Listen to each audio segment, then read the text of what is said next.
৫ই আগস্ট ছাত্র জনতার গণ অভ্যুত্থানের মুখে পদত্যাগ করতে বাধ্য হন সাবেক প্রধানমন্ত্রী শেখ হাসিনা এবং তিনি বাংলাদেশ ছেড়ে ভারতে চলে যান।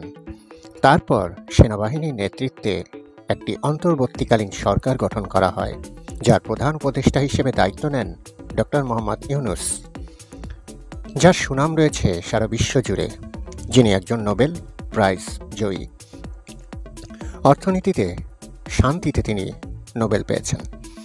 কিন্তু আপনাদের কি মনে হয়, নতুন অন্তর্বর্তীকালীন সরকার সফল নাকি ব্যর্থ? এই সফল নাকি ব্যর্থ, এটা নিয়ে শুরু হয়েছে নানা আলোচনা সমালোচনা। অন্তর্বর্তীকালীন সরকার ক্ষমতায় এসেছে ৫ই আগস্ট থেকে ৩ দিন পর ৮ই আগস্ট সম্ভবত উনি শপথ গ্রহণ করেন রাষ্ট্রপতির কাছ থেকে। তো আগস্ট, সেপ্টেম্বর, অক্টোবর ২ মাস হলো তিনি দায়িত্ব গ্রহণ করেছেন, আর এরই মধ্যে শুরু হয়েছে সফলতা ব্যর্থতা নিয়ে নানা ধরনের আলোচনা সমালোচনা। সমালোচনার বিষয়গুলো কি কি? যেমন বাজারে দাম লাগাম ছাড়া, সাধারণ মানুষের কেনাকাটার সামর্থ্যের বাইরে চলে গেছে, শ্রমিক আন্দোলন, রাস্তায় সীমাহীন যানজট, বিদ্যুৎ এবং গ্যাস সংকট, গণপরিবহনে অস্থিরতা ইত্যাদি ইত্যাদি ইত্যাদি অনেক জায়গাতেই ব্যর্থতা দেখা যাচ্ছে এবং সেসব ব্যর্থতা নিয়ে সমালোচনাও শুরু হয়েছে। যদিও এই যে গ্যাস বা বিদ্যুৎ, জিনিসপত্রের দাম, রোডস অ্যান্ড হাইওয়ে, উন্নত roads and highway, overbridge, elevated expressway, Padma bridge সব কিছুই সাবেক প্রধানমন্ত্রী শেখ হাসিনা অর্থাৎ আওয়ামী লীগ সভাপতির করে যাওয়া সফলতা।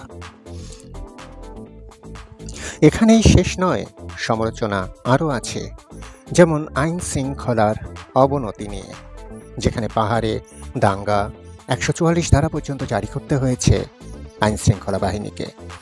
সাথে রয়েছে পিটিয়ে হত্যা করা, মন্দির মাজার ভাঙার মতো ঘটনা, জায়গা জমি দখল করার মতো ঘটনা, অনেক কিছু বিষয় নিয়েই সমালোচনা চলছে, যেগুলোতে ইতিমধ্যেই ব্যর্থতার ছবি দেখা যাচ্ছে।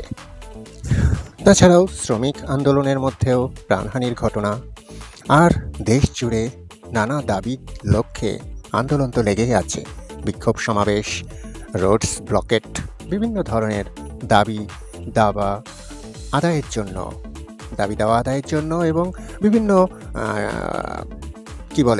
বিভিন্ন ইস্যুতে চলছে আন্দোলন বিক্ষোভ।